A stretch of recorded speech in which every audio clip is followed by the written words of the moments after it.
Hello साथीहरू, आज हामी राम्रै कुरा सिक्छौँ। आज सिक्छौँ ग्राफिक्सको रोटेसन।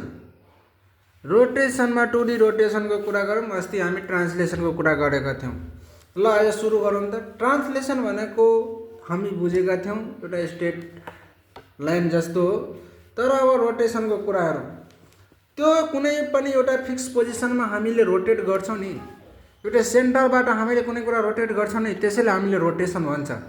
हाम्रो आफ्नो लाइफ रियालिटी लाइफमा जुन कुरा भइरहेको छ नि, युजेबल छ नि, सेम त्यही कुरा 2D रोटेसन भनेको के हो भनेर इक्जाम्पल जस्तै देखिने ठ्याक्क रोटेसन भनेको के हो भने it is a geometrical transformation. यो एउटा ज्योमेट्रिकल ट्रान्सफर्मेसन हो जसमा कुनै पनि एउटा अब्जेक्टलाई टर्न गर्छ त्यसको वरिपरि एउटा फिक्स्ड पिभट पोइन्टमा, त्यसलाई हामीले एउटा सर्टेन एङ्गलले क्लोकवाइज नै या एन्टी क्लोकवाइज नै डाइरेक्सनमा घुमाउने गर्छौँ। त्यो भनेको हाम्रो रोटेसन हो। हामी रोटेसनको कुरा यही बुझ्छौँ। त्यसपछि सम बेसिक पोइन्ट्सहरू की पोइन्ट्सहरू के कुरा हुन सक्छ, जस्तै rotation change the orientation of the object. जस्तै कुनै पनि अब्जेक्टलाई त्यसको वरिपरि हामीले घुमाउने गर्छौँ, रोटेट गर्ने गर्छौँ, त्यो भनेको एउटा रोटेसन भयो। त्यस्तै अझै साइज र सेप त्यसको रिमेन्स नै हुन्छ, जस्ताको त्यस्तै हुन्छ। त्यसपछि हामीले एउटा ओरिजिन पोइन्टमा लिन सक्छौँ, एउटा आर्बिट्रेरी पोइन्टमा लिन सक्छौँ त्यसको वरिपरि पोइन्ट। त्यस्तै एउटा हामीले डायग्राम पनि हेरेका छौँ। डायग्रामले हामीले एउटा कुरा इन्डिकेट गर्छ र हामी एउटा रफ पेजमा हेर्ने गर्छौँ। हेरौँ आज डायग्रामको कुरा के छ भने सबैभन्दा पहिला एउटा यो एक्स एक्सिस र वाइ एक्सिस हो। हामीलाई के गरेको छ, रोटेसनको कुरा भनेको छ। रोटेसन भनेको यो एक्स एक्सिस र वाइ एक्सिसमा सबैभन्दा पहिला एउटा पोइन्ट लियौँ जसमा के हुन्छ भने ठ्याक्क हाम्रो एउटा एङ्गल हुन्छ, यसलाई भन्छ ठिटा। यो भनेको ठिटा भयो, यो भनेको फाइ भयो। त्यसै गरी एउटा यो भनेको पोइन्ट हाम्रो भनेको पिभट पोइन्ट भयो। त्यस्तै हामीले एउटा पोइन्ट के लिन सक्छौँ, एउटा हामीले पिभट पोइन्टपछि हामीले एउटा के लिन्छौँ, आर्बिट्रेरी पोइन्ट लिन्छौँ। के लिन्छौँ, आर्बिट्रेरी पोइन्ट, जसलाई हामीले पी ड्यासले डिनोट गर्छौँ। यसको भनेको पोइन्ट भनेको x dash coma why dash, यसको पोइन्ट भनेको एक्स कोमा वाइ ड्यास।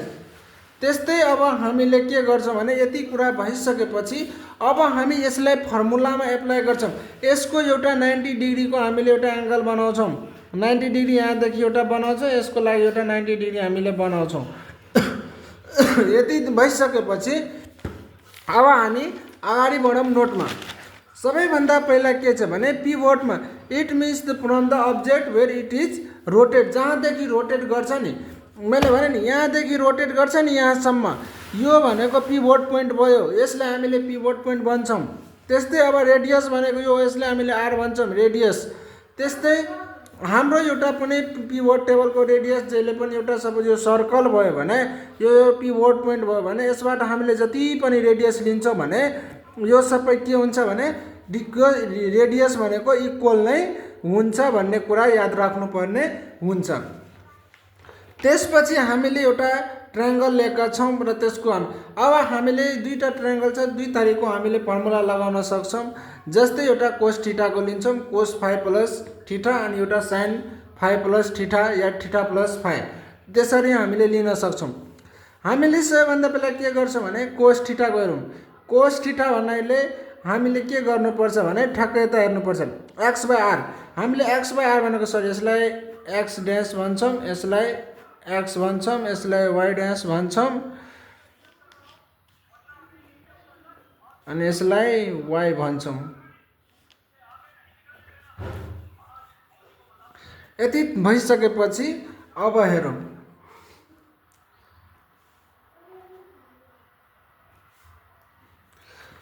यति भइसकेपछि अब हामीले इन्डिकेट गर्न सजिलो हुन्छ। अब एक्स भनेको हामीले कोस थीटा लिन्छौँ भने हामीले यो ट्रायङ्गलभित्र लिन्छौँ। कोस थीटा लिनु पर्यो भने हामीले ठ्याक्क यो ट्रायङ्गललाई लिन्छौँ। कुनलाई, यो ठुलोलाई हामीले लिन्छौँ कोस थीटा। के लिन्छौँ, कोस थीटा। के लिन्छौँ, कोस थीटा। कोस भनेको एक्स बाई कति हुन्छ, आर। हाम्रो यो भनेको बेस भयो। हाम्रो कोस थीटाको फर्मुला के हुन्छ b/h। b/h भनेको यो b भयो, b भनेको x भयो अनि h भनेको हाम्रो कुन भयो r भयो, यो r भयो। त्यसैले b/h भयो। अब जस्तै sin थीटालाई लिनु पर्यो भने हामीले यो ट्रायंगल लिन्छौं। ठ्याक्क यो ट्रायंगल भनेको p/h, p भनेको यो भयो। यसलाई y मान्छौं, यसलाई के मान्छौं भने r मान्छौं। यसरी हामीले थाहा पाउँछौं। अब यसलाई फर्मुला अनुसार रिलेट गर्छौं। जस्तै अब हामीले के गर्छौं भने ठ्याक्क कोस थीटाको सट्टामा हामीले के लेख्छौं भने थीटा प्लस फाइ। अब त्यसपछि sin थीटाको ठाउँमा के लेख्छौं sin थीटा प्लस फाइ। यति बराबर हामीले के लेख्छौं भने एउटा कुरा थाहा राख्नुपर्ने हुन्छ, x डैश बाइ r लेख्न मिल्छ। यो सबैलाई हामीले यतिलाई x डैश मान्न सक्छौं, यतिलाई y डैश मान्न सक्छौं। x डैश बाइ r हुन्छ, त्यस्तै y डैश बाइ r हुन्छ। यति कुरा थाहा भइसकेपछि अब हामी एउटा कुरा गरौँ। अब यसमा लेखेको कुरा नोट कपीमा हेरौँ के लेखेको छ।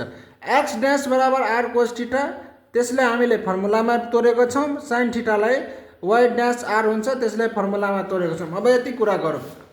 सबैभन्दा पहिला cos थीटालाई खोलौँ। cos यसलाई r cos थीटा प्लस फाइ छ। यसलाई हामीले के गर्नुपर्छ भने x डैश हुन्छ, x डैश बराबर के गर्नुपर्छ भने r अनि के गर्नुपर्छ त्यसपछि r पछि ठ्याक्क हामीले अब r cos थीटा cos फाइ फर्मुला एप्लाई गर्नुपर्छ यतिको, अनि माइनस sin r हुन्छ, sorry r sin theta sin फाइ। त्यस्तै अब यसमा हामीले ठ्याक्क r लाई कमन गरिसकेपछि cos थीटा cos फाइ माइनस sin थीटा sin फाइ लिएर एउटा फर्मुला बनाउँछौं। यसलाई इक्वेसन 1 मान्यौं। त्यसै गरी अब sin थीटाको लागि r sin थीटा प्लस फाइ यति त लेख्न मिल्छ y डैश बराबर। यदि y डैश बराबर यति लेख्न मिल्छ नि, यो r यहाँ गएर के भयो भने मल्टिप्लाई भयो। त्यसरी बुझ्नु पर्यो। जस्तै यो r गएर यता मल्टिप्लाई भएको छ।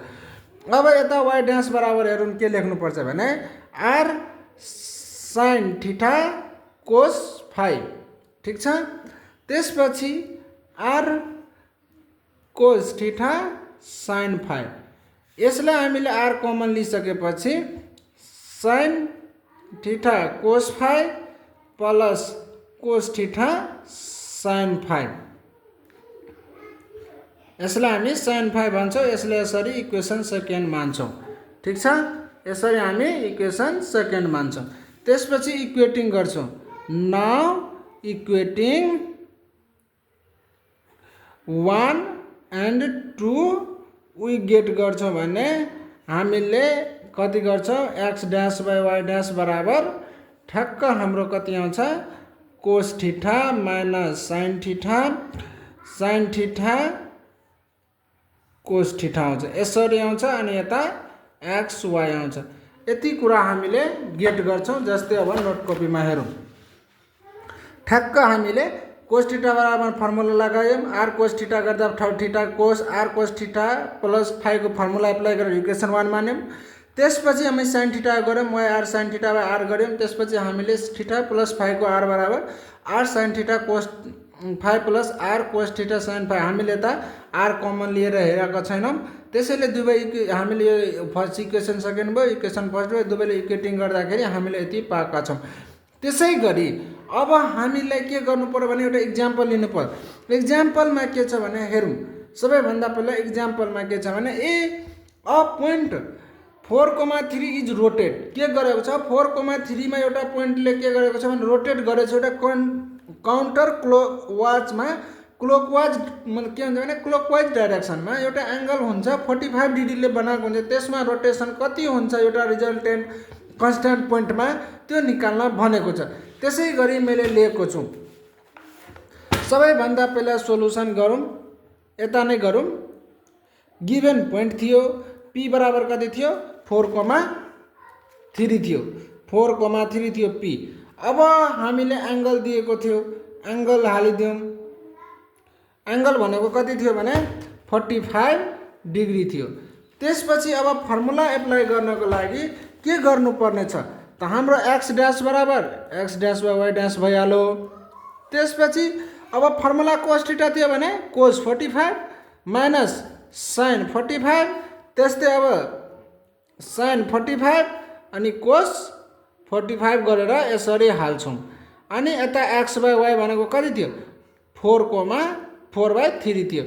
अब हेरौँ यसलाई अब हामीले के गर्छौँ यसको भ्यालु हाल्छौँ 1/√2 हाम्रो ट्रिग्नोमेट्रिक फर्मुला एप्लाई गर्नुपर्ने हुन्छ। cos 45 डिग्री र sin 45 डिग्रीको फर्मुला हुन्छ 1/√2 कति हुन्छ 1/√2। तपाईँ गएर मोबाइल क्यालकुलेटरमा साइन्टिफिक क्यालकुलेटरमा पनि निकाल्न सक्नुहुन्छ र आफूले आयो भने आफूले पनि निकाल्न सक्नु भनेको उत्तम नै हो। त्यस्तै अब 1/√2 फेरि भयो, फेरि यता 1/√2 1/√2 अब 4/3 गरौँ जस्ताको त्यस्तै। अब मल्टिप्लाई गर्न सबभन्दा गाह्रो हुन्छ म्याट्रिक्समा, कतिजनालाई आउँदैन त्यो तरिकाले अब हेर्नुपर्ने छ। 1/√2 हुन्छ नि, यो √2 ले के गर्नुपर्छ इन्टु 4 गर्नुपर्छ प्लस गर्नुपर्छ, अब माइनस 1/√2 इन्टु 3 गर्नुपर्छ। यसको र यसको कलमले हुन्छ के हुन्छ, यसको र यसको कलमले के गर्नुपर्छ मल्टिप्लाई